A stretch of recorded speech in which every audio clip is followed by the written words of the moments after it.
While 40 million Californians suffer through unprecedented drought, one billionaire couple owns a massive share of the state's water system, seized in a series of secretive meetings 2 decades ago. That system was largely paid for by the very taxpayers whose water these billionaires hold hostage.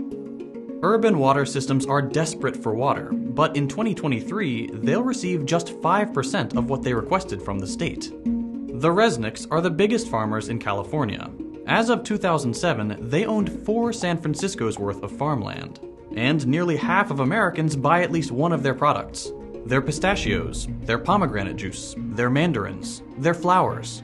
It's all under one massive umbrella, the Wonderful Company, a privately owned company worth at least $5 billion. The majority owners, the Resnicks, are worth at least $8 billion. How were they able to take over such a large percentage of what should be a shared public resource? This is The Classroom from More Perfect Union, and today we're looking at how the Resnicks got rich.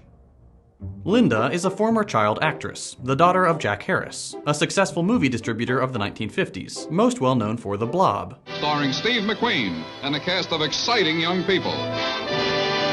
At 19, she founded her own advertising agency. Stewart was born to a middle-class New Jersey family and started his first business, a janitorial service, in grad school. He eventually acquired American Protection Services, a burglar alarm and security company. Linda approached him about marketing services for the company, and they hit it off, not knowing that one day they'd work together to take over California's water. The lovebirds became business partners. They bought Teleflora, the flower delivery company, and the Franklin Mint, purveyors of inane little tchotchkes. Linda was the marketing person, and Stewart was in charge of business. As Linda told the LA Times in 1993, "I've always said that Stewart and I together make one perfect person, like little salt and pepper shakers." In the late 80s, they found their primary industry, agriculture. They got into the pistachio business. Linda said, "We've done more for the pistachio than anyone ever since it was planted in the Garden of Eden. My husband should be canonized for all the work he's done." They started branching into other products. Almonds, pomegranates, citrus, wine, and acquiring more and more land to cover it, including some very important land in Kern County, which granted them water rights in the area.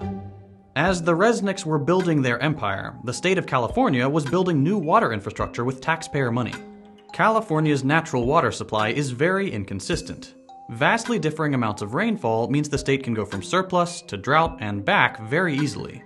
So they build water banks to store water during surpluses to have during droughts. One important storage facility is the Kern Water Bank, started in 1988. The facility was built with hundreds of millions of taxpayer dollars, which could have been a good thing. The people of California would have owned the water. But there were 2 Californians thirstier than the rest, and they wanted more water. Linda and Stewart Resnick, and they had a lot of political power. We'll get to that. In 1994, state water officials, water infrastructure contractors, and agricultural landowners with water rights arranged a secretive meeting at a resort in Monterey Bay, California.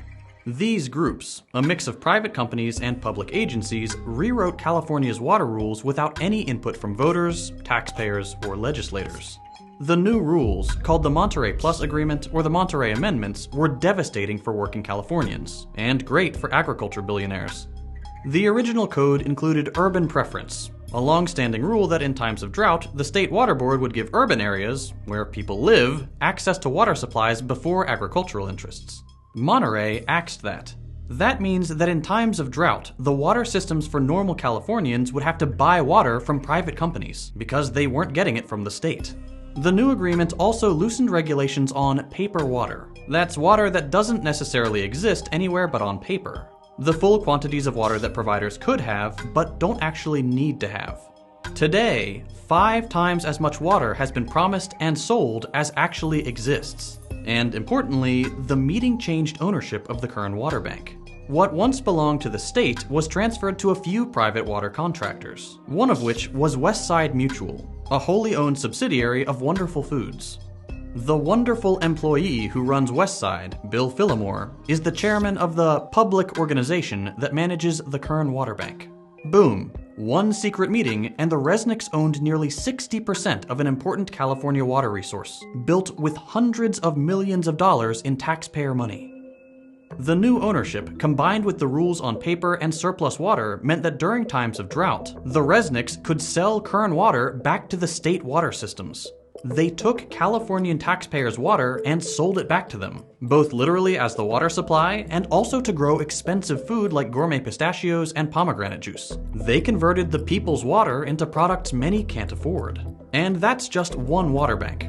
The Resnicks also have control of other water boards and have been sued for directing more water towards their properties. So how do they get away with this Chinatown-level chicanery? Gonna be a lot of irate citizens when they find out that they're paying for water that they're not gonna get. With philanthropy. The Resnicks donate millions of dollars to politicians and research institutions, which help them secure control over water systems, and even get more water and more taxpayer funding. One important project is the proposed California Delta Tunnel, a taxpayer-funded project which would send water from Northern California to Central, where the Resnicks farms are. They've spent hundreds of thousands of dollars on state and federal legislation and politicians who support the tunnel project. But their favorite politician is Senator Dianne Feinstein. You come in here and you say it has to be my way or the highway. Chair of the Energy and Water Subcommittee. She's a close personal friend of the Resnicks, attending their holiday parties in Aspen and maintaining their financial interests. A quick look through the bills she sponsored shows several which would direct money to Kern-adjacent water projects. The Resnicks even ask her for things directly. When a pesky study about endangering salmon and shad fisheries threatened the Delta Tunnel, Stewart wrote a letter to Feinstein demanding a new study. She immediately forwarded it to the Obama administration, who agreed to spend $750,000 on a new study. It returned the same results as the first one. Can't buy science. But the Resnicks have tried.